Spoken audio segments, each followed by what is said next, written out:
Este documento cambió la fe de muchos. Archivo abierto. El 8 de diciembre de 1864, en el Vaticano, el Papa Pío IX firmó un documento que cambiaría para siempre la forma en que millones de católicos entendían su relación con el mundo moderno. No fue una encíclica ordinaria. No fue una exhortación pastoral. Fue una lista. Una lista de 80 proposiciones declaradas erróneas. Condenadas. Incompatibles con la fe católica. El documento llevaba un título técnico, Célibes Errorum. Catálogo de errores. Acompañaba a la encíclica Quam Cura, pero rápidamente la eclipsó en importancia histórica. Porque el sílabus no solo condenaba herejías teológicas antiguas.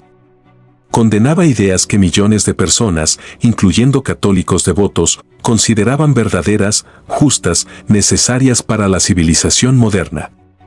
Condenaba la libertad de conciencia, la separación entre Iglesia y Estado, la tolerancia religiosa, el progreso sin autoridad eclesiástica, la ciencia independiente de la teología. Y al hacerlo, generó una crisis. No solo en enemigos de la Iglesia, sino en sus propios fieles. Porque por primera vez, un documento magisterial les decía explícitamente, el mundo moderno es incompatible con la fe católica. No pueden abrazar ambos. Deben elegir. El documento fue publicado oficialmente, traducido a múltiples idiomas, enviado a todos los obispos del mundo católico. No fue secreto. No fue ocultado. Pero sus implicaciones completas nunca se explicaron abiertamente desde los púlpitos. Nunca se enseñaron en catecismos populares. Porque hacerlo habría obligado a confrontar una verdad incómoda, que según este documento, gran parte de lo que la civilización occidental consideraba progreso era, para la Iglesia, error condenable. Los archivos permanecen abiertos. El sílabus está disponible en bibliotecas vaticanas, en colecciones de documentos pontificios, en archivos diocesanos. Cualquiera puede leerlo. Pero pocos lo hacen. Y menos aún entienden que nunca fue formalmente derogado. Que técnicamente sigue vigente como enseñanza magisterial. Que lo que condenó en 1864, la Iglesia nunca lo ha aprobado oficialmente. Solo lo ha archivado. Guardado donde la mayoría no mire. Minimizado en su importancia práctica. Pero preservado en su autoridad doctrinal. Este es el archivo de ese documento. De cómo cambió la fe de muchos. De por qué generó crisis que aún resuenan. Y de por qué permanece sellado en la práctica pastoral, aunque abierto en los registros históricos. Para entender el sílabus, primero hay que entender al hombre que lo firmó. Giovanni Maria Mastai Ferretti. Elegido papa en 1846 con el nombre de Pío IX. Su pontificado duraría 32 años. El más largo de la historia hasta ese momento. Comenzó como reformador liberal. Concedió amnistía a presos políticos. Permitió cierta libertad de prensa. Estableció un gobierno civil en los estados pontificios. Los liberales europeos lo celebraron. Pensaron que la Iglesia finalmente se reconciliaría con la modernidad. Se equivocaron. En 1848, revoluciones estallaron por toda Europa. Nacionalismo, liberalismo, socialismo se extendieron como fuego. En Roma, revolucionarios asesinaron al ministro papal Pellegrino Rossi. Sitiaron el Palacio del Quirinal. Exigieron gobierno constitucional. Pío IX huyó.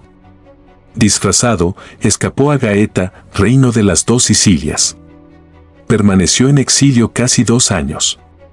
Cuando regresó a Roma en 1850, protegido por tropas francesas, era un hombre diferente. El reformador liberal había muerto. Nació el defensor intransigente de la autoridad papal absoluta. Durante la siguiente década, Pío IX vio cómo el mundo que conocía se desmoronaba. Los estados pontificios, territorio que los papas gobernaban desde el siglo VIII, fueron invadidos progresivamente por el reino de Piamonte-Cerdeña en su campaña de unificación italiana. En 1860, las Marcas y Umbría cayeron. Solo quedaban Roma y el Lacio bajo control papal. Y solo porque tropas francesas los defendían. Pío IX se vio a sí mismo no solo como papa, sino como último bastión contra la marea de revolución, liberalismo, racionalismo y secularización que amenazaba destruir la civilización cristiana. Y decidió que debía definir, clara e inequívocamente, que era compatible con la fe católica y que no. No de forma diplomática. No con distinciones sutiles. Sino con una lista explícita de errores condenados. El sílabus fue compilado por el cardenal Giacomo Antonelli, secretario de Estado Vaticano. Extrajo proposiciones de encíclicas, alocuciones y cartas previas de Pío IX. Las organizó en 10 secciones temáticas. Las presentó como proposiciones condenadas. No como afirmaciones de verdad, sino como catálogo de errores que los católicos debían rechazar. El 8 de diciembre de 1864, en la fiesta de la Inmaculada Concepción, Pío IX firmó tanto la encíclica Quanta Cura como el sílabus adjunto. La encíclica denunciaba el naturalismo, racionalismo, indiferentismo religioso, comunismo y socialismo. Pero fue el sílabus el que generó conmoción. Porque reducía a lista concreta lo que antes era denuncia general. Y la lista era devastadora. 80 proposiciones condenadas. Organizadas en 10 secciones. Cada una declarada error incompatible con la doctrina católica. Sección 1. Panteísmo, naturalismo, racionalismo absoluto. Condenaba proposiciones como, no existe ser divino supremo distinto del universo. La razón humana es juez absoluto de verdad sin referencia a Dios. Toda verdad religiosa deriva solo de la razón natural. Esto era esperado. Herejías clásicas. Pero las siguientes secciones fueron más allá. Sección 2. Racionalismo moderado. Condenaba, los métodos y principios que los escolásticos usaron para teología ya no son adecuados para la época. Toda dogma de religión cristiana está sujeto a progreso científico. La razón humana puede sin referencia a Dios alcanzar verdad sobre religión. Aquí comenzaba la tensión. Porque implicaba que la ciencia moderna, la filosofía racionalista, el método científico mismo eran incompatibles con la fe si no se subordinaban a la autoridad eclesiástica. Sección 3. Indiferentismo, latitudinarismo. Condenaba, el hombre es libre de abrazar y profesar la religión que considere verdadera guiado por la luz de la razón. La salvación puede esperarse en cualquier religión. El protestantismo es solo otra forma del cristianismo en la cual es posible agradar a Dios. Esto eliminaba toda base para ecumenismo moderno. Declaraba que solo la Iglesia Católica poseía medios de salvación.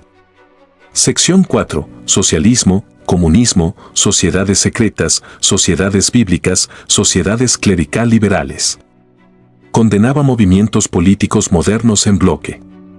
Pero la sección 5 fue donde el documento generó mayor escándalo.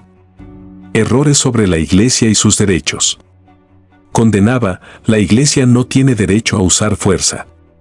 No tiene poder temporal directo o indirecto.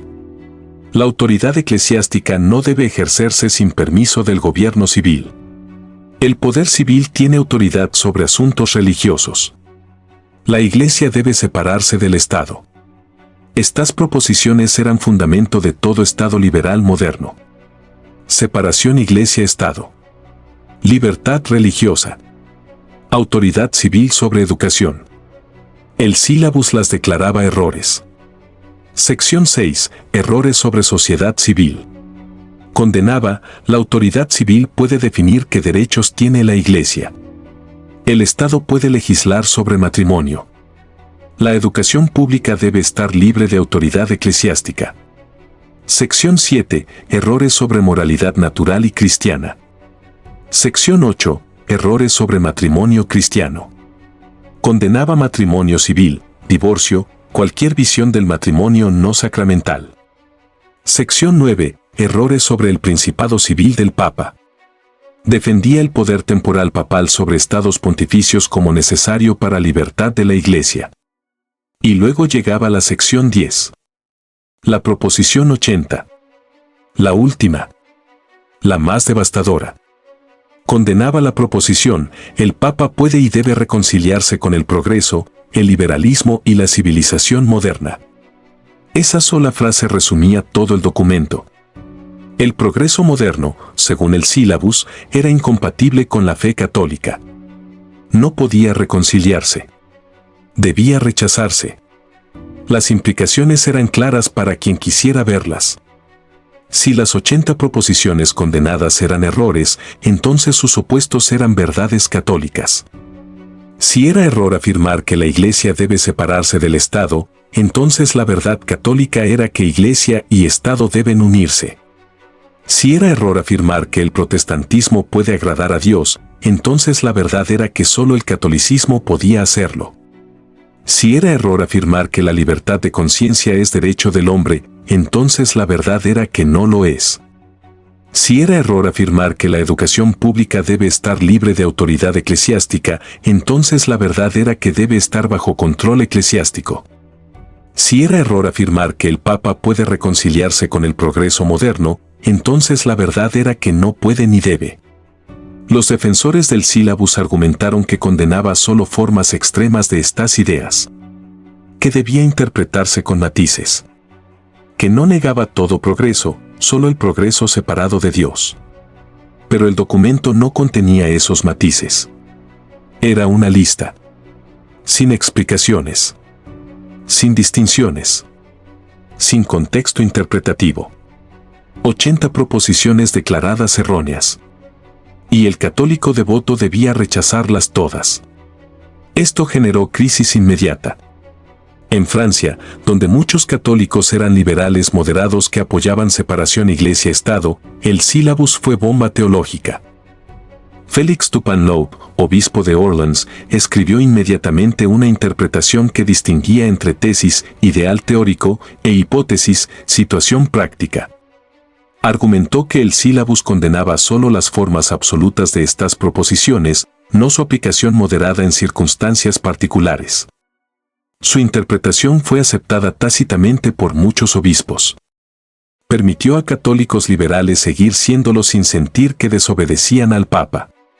Pero no cambió el texto del documento, que seguía condenando, sin matices, la libertad de conciencia, la tolerancia religiosa, la separación Iglesia-Estado. En Alemania, el canciller Bismarck usó el sílabus como prueba de que la Iglesia católica era enemiga del Estado moderno. Inició el Kulturkampf, la lucha cultural contra la influencia católica. Expulsó jesuitas. Cerró seminarios. Encarceló obispos que se resistieron. En Italia, el sílabus confirmó a los nacionalistas que el Papa era obstáculo para la unificación. 6 años después, en 1870, cuando estalló la guerra franco-prusiana y Francia retiró sus tropas de Roma, el ejército italiano invadió. El 20 de septiembre de 1870, los Bersaglieri entraron por la brecha de Porta Pia. Los estados pontificios dejaron de existir.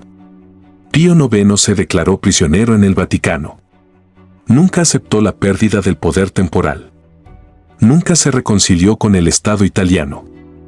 Y nunca retractó el sílabus.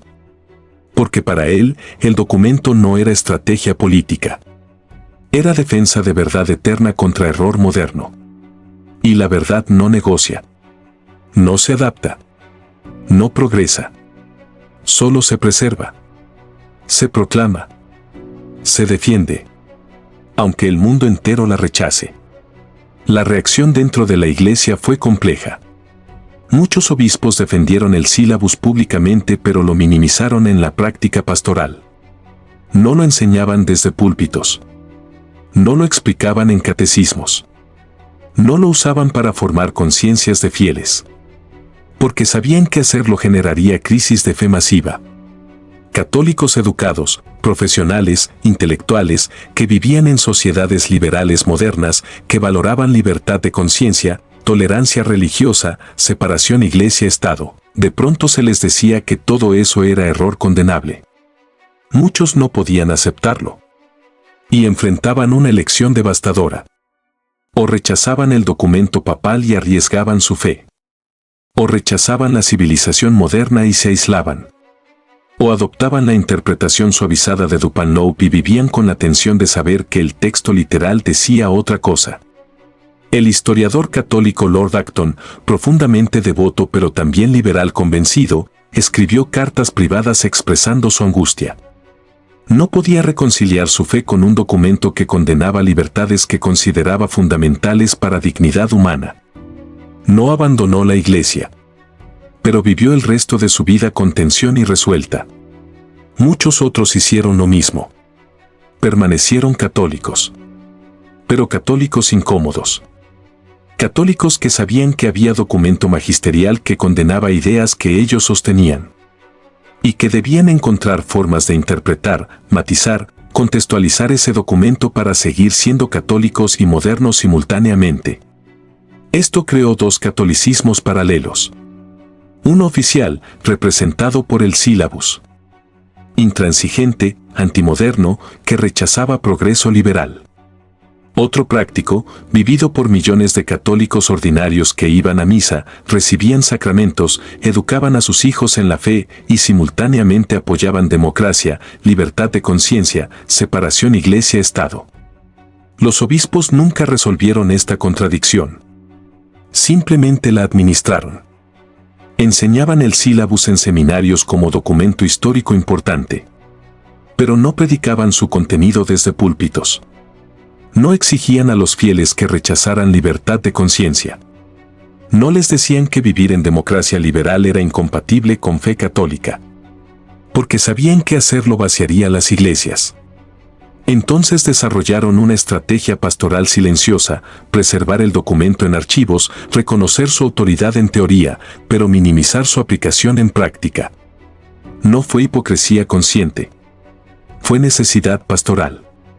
Porque la alternativa era forzar a millones de católicos a elegir entre su fe y su mundo. Y la mayoría habría elegido su mundo. Entonces la Iglesia eligió archivar la tensión. Preservarla sin proclamarla. Mantenerla sin resolverla. Hasta que el tiempo, quizá, permitirá nueva interpretación. Pero el tiempo no cambió el texto. El sílabus sigue diciendo exactamente lo mismo que decía en 1864. Y nunca fue formalmente derogado. Porque derogarlo implicaría admitir que Pío IX erró. Que un documento magisterial solemne contenía errores. Que la enseñanza pontificia no es infalible en todos los casos. Y eso la Iglesia no podía admitir sin desestabilizar todo el edificio de autoridad doctrinal. Entonces el documento permanece. Archivado. Preservado. Raramente enseñado. Pero técnicamente vigente. Lo que el sílabus reveló no fue solo una lista de errores condenados. Fue una crisis fundamental sobre la naturaleza de la verdad, la autoridad y el cambio. Porque el documento planteaba una pregunta que la Iglesia nunca respondió satisfactoriamente: ¿puede la verdad divina adaptarse a nuevas circunstancias históricas o es inmutable por definición? Pío IX eligió la segunda opción. La verdad es eterna. Inmutable. No progresa. Lo que era error en el siglo I es error en el siglo XIX. Lo que será error en el siglo XXI. El mundo puede cambiar. Las circunstancias pueden evolucionar. Pero la verdad permanece idéntica. Y la Iglesia, como custodia de esa verdad, no puede reconciliarse con errores modernos solo porque son populares. Esta visión tiene coherencia interna, pero genera problema práctico insuperable. Si la libertad de conciencia es error en 1864, ¿cómo puede la Iglesia defenderla en el siglo XX cuando es perseguida en estados totalitarios? Si la separación Iglesia-Estado es error, ¿cómo puede la Iglesia operar en democracias modernas que la practican? Si el protestantismo no puede agradar a Dios, ¿cómo puede la Iglesia participar en diálogo ecuménico? El Concilio Vaticano II, casi 100 años después, intentó resolver estas tensiones. La Declaración Dignitatis Humanae, promulgada en 1965, defendió el derecho a libertad religiosa. Pareció contradecir directamente el sílabus. Los teólogos desarrollaron teoría de desarrollo de doctrina para explicar cómo enseñanza que parecía cambiar en realidad solo se profundizaba. Argumentaron que el sílabus condenaba formas extremas de liberalismo que negaban toda autoridad divina. Que Vaticano II defendía forma moderada de libertad que reconocía dignidad humana sin negar verdad objetiva. La distinción es sutil. Demasiado sutil para muchos. Católicos tradicionalistas vieron en Vaticano II traición al sílabus. Rechazaron el concilio. Formaron cisma. Arguyeron que la Iglesia había abandonado verdad eterna. Católicos progresistas vieron en Vaticano II corrección tardía de error histórico. Celebraron que la Iglesia finalmente aceptaba modernidad. Y entre ambos extremos, la mayoría de católicos ordinarios simplemente vivió la tensión sin resolverla. Porque el sílabus nunca fue derogado formalmente. Vaticano II nunca dijo, Pío IX se equivocó. Solo ofreció interpretación diferente. Enseñanza que parecía contradecir pero que, según teólogos oficiales, realmente complementaba. Y el católico devoto debía aceptar ambos. El sílabus que condenaba libertad de conciencia. Y Dignitatis Humanae que la defendía. Simultáneamente. Sin contradicción aparente. Porque ambos eran magisterio auténtico. Ambos vinculantes. Ambos verdaderos. Aunque parecieran decir cosas opuestas. Esta es la tensión que el archivo preserva. Que nunca fue resuelta. Solo administrada. Mediante interpretación cada vez más compleja. Mediante distinciones cada vez más sutiles. Hasta que la mayoría de católicos dejaron de preguntar. Aceptaron que hay misterios doctrinales. Tensiones que exceden comprensión humana. Y siguieron adelante. Confiando en que la Iglesia sabe lo que hace. Aunque los documentos parezcan contradecirse. El sílabus cambió la fe de muchos no porque les enseñó nuevas verdades, sino porque les reveló que la Iglesia podía condenar como error lo que ellos consideraban verdad evidente. Que la autoridad eclesiástica podía declararse incompatible con el mundo en que vivían.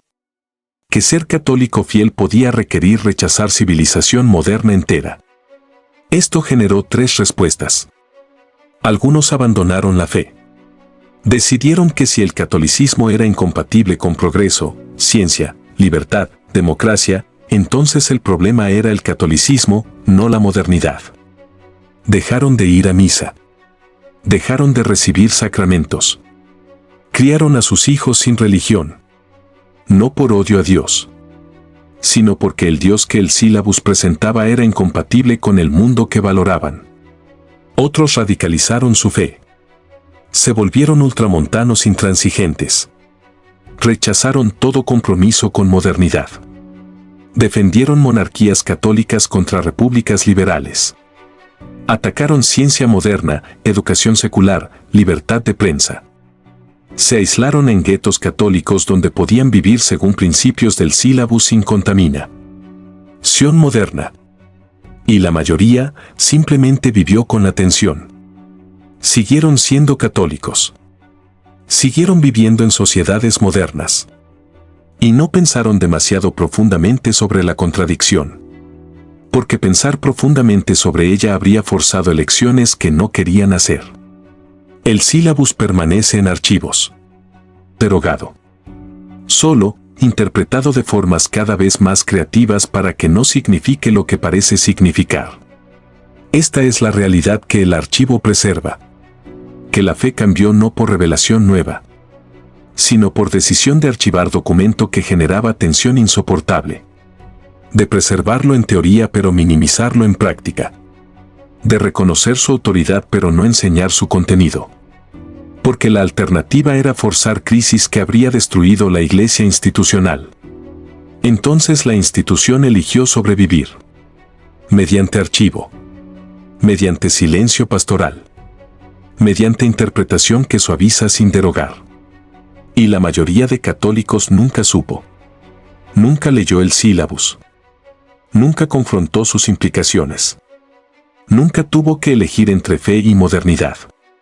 Porque la Iglesia les ahorró esa elección. archivando el documento que la habría forzado, preservándolo donde pocos miran, donde las preguntas incómodas no se formulan, donde las tensiones doctrinales no se resuelven, solo se guardan, en archivos sellados en la práctica, aunque abiertos en teoría. El Syllabus Errorum permanece exactamente donde Pío IX lo dejó, en registros oficiales, en colecciones magisteriales, en archivos diocesanos de todo el mundo católico. No fue destruido, no fue prohibido, no fue declarado inválido. Simplemente dejó de enseñarse, dejó de predicarse, dejó de formar conciencias. Porque la Iglesia descubrió que podía preservar un documento sin aplicarlo, que podía mantener autoridad doctrinal de un texto mientras minimiza su relevancia práctica, que podía afirmar que nada ha cambiado mientras todo cambia. Esta es la lección que el archivo enseña, que la fe no cambió por nueva revelación divina, cambió por decisión humana documentada de archivar verdades que generaban crisis, de preservar textos que contradecían pero no derogar, de mantener autoridad mientras se vacía contenido. El católico moderno vive en un mundo que el Syllabus condenó. Defiende libertades que el documento declaró errores. Participa en sistemas políticos que fueron anatematizados. Educa a sus hijos en escuelas que el Syllabus consideraba incompatibles con fe. Y raramente sabe que hay documento papal que condena todo esto. Porque nadie se lo dice. Porque el archivo permanece sellado en práctica pastoral, abierto solo a quienes preguntan. Y pocos preguntan. Porque hacer las preguntas correctas revela tensiones que la institución prefiere no confrontar. Revela que la Iglesia ha cambiado sin admitir cambio. Que ha abandonado posiciones sin derogar documentos. Que ha adoptado mundo moderno mientras preserva condenas contra él. El Syllabus no fue prohibido por falso. Fue archivado por verdadero de forma que la institución ya no podía sostener. Por inconveniente de forma que amenazaba supervivencia institucional. Por incómodo de forma que generaba crisis de fe masiva. Y entonces se tomó decisión. Documentada. Deliberada. Institucional. No destruir el texto. Solo guardarlo donde pocos lo lean. No derogar la enseñanza. Solo reinterpretarla hasta que signifique lo opuesto de lo que dice. No admitir error.